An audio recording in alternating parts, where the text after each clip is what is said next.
మన దేశ స్వాతంత్ర పోరాటంలో గాంధీ, సుభాష్ చంద్రబోస్, భగత్ సింగ్ వంటి నేతలు ఉద్యమాన్ని ముందుండి నడిపిస్తే మరికొందరు మాత్రం తెర వెనక నుండి బ్రిటిషర్లపై ఉన్న వ్యతిరేకత కాస్త ఉద్యమ రూపం దాల్చడంలో కృషి చేశారు. అలాంటి వారిలో సోహన్ లాల్ పటక్ ఒకరు.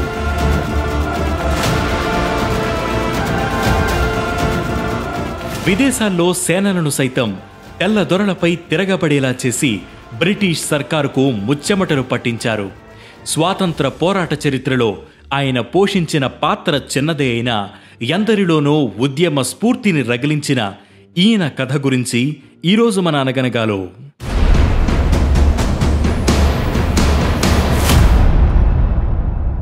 పంజాబ్లోని అమృత్సర్ సమీపంలో ఉన్న పట్టీ గ్రామంలో 1883 జనవరి 7న సోహన్ లాల్ పటక్ జన్మించారు.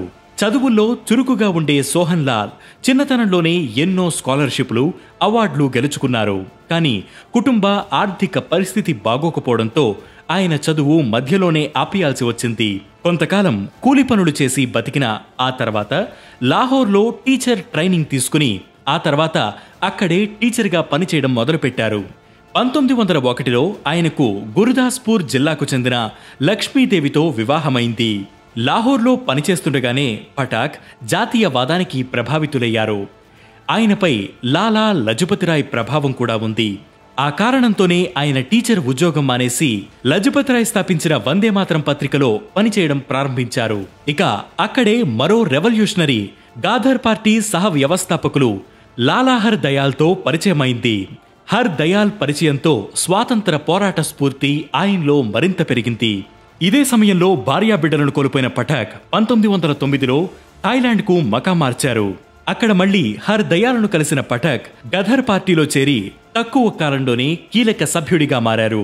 ప్రజల్లో స్వాతంత్ర పోరాట స్ఫూర్తిని రగిలించేందుకు గదర్ పార్టీ భారత్ సహా వివిధ ప్రాంతాలకు తిరుగుబాటుదారులను తరలించగా పటక్కు బర్మా, మలేషియా, సింగపూరులో ఉద్యమ బాధ్యతలను అప్పగించింది. పథకంలో భాగంగా సింగపూరు వెళ్లిన పటాక్ అతి తక్కువ కాలంలోనే అక్కడి సైన్యంలో తిరుగుబాటు స్ఫూర్తిని రగిలించారు.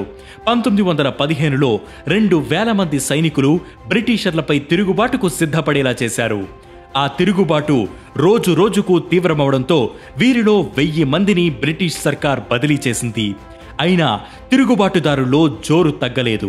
ఆ ఏడాది మార్చి 14, 15, 16 తేదీల్లో ఈ ఉద్యమం తారాస్థాయికి చేరడంతో పరిస్థితిని అదుపు చేయలేక బ్రిటిషర్లు సింగపూర్ వదిలిపెట్టి వెళ్లిపోయారు. 14 రోజుల పాటు సింగపూర్ తిరుగుబాటు సేనల కంట్రోల్లోనే ఉందంటే అర్థం చేసుకోండి తిరుగుబాటు ఏ రేంజ్లో ఉందో. కానీ అది ఎంతో కాలం నిలవలేకపోయింది. మళ్లీ భారీ బందోబస్తుతో తిరిగి వచ్చిన బ్రిటిషర్లు సింగపూర్లోని భారతీయ జవాన్లను, తిరుగుబాటుదారులను నిర్దాక్షిణ్యంగా అణచివేశారు. బ్రిటిషర్లు సింగపూర్లో తిరుగుబాటునైతే అణచివేయగలిగారు గాని దానికి కారణమైన వ్యక్తిని అప్పుడు పట్టుకోలేకపోయారు. మరోవైపు సింగపూర్లో తిరుగుబాటుతో బ్రిటిషర్లకు ముచ్చెమటలు పట్టించిన పటాక్ బర్మాలో తన వ్యూహాలు అమలు చేయడం మొదలుపెట్టారు. సింగపూర్లో తిరుగుబాటును రగిల్చినట్టే బర్మాలోనూ జవాన్లలో ఉద్యమ స్ఫూర్తిని రగిలించారు. అప్పటికే పటాక్ ఆచూకీ కోసం రేయింబవళ్లు గాలిస్తున్న బ్రిటిషర్లు ఈసారి ఆయన పథకాన్ని కార్యరూపం దాల్చకుండా అడ్డుకున్నారు. జవాన్ల తిరుగుబాటును తారాస్థాయికి తీసుకువెళ్లకముందే పటాక్ను పట్టుకున్నారు బ్రిటిషర్లు. 1915 ఆగస్టులో అరెస్టైన పటాక్ను బర్మాలోని మండలే కోర్టులో ఖైదు చేశారు. అరెస్టు చేసిన సమయంలో ఆయన దగ్గర నుంచి 3 పిస్టల్స్, 273 క్యాట్రిడ్జెస్ స్వాధీనం చేసుకున్నారు.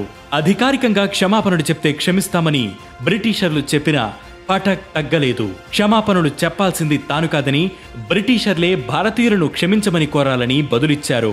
మరికొన్ని నెలల పాటు ఆ జైల్లోనే గడిపిన పటక్ను 1916 ఫిబ్రవరి 10న ఉరితీశారు. తన తుది శ్వాస వరకు భరతమాత స్వేచ్ఛ కోసం పోరాడిన పటక్ గాథ ఎందరికో స్ఫూర్తిదాయకం.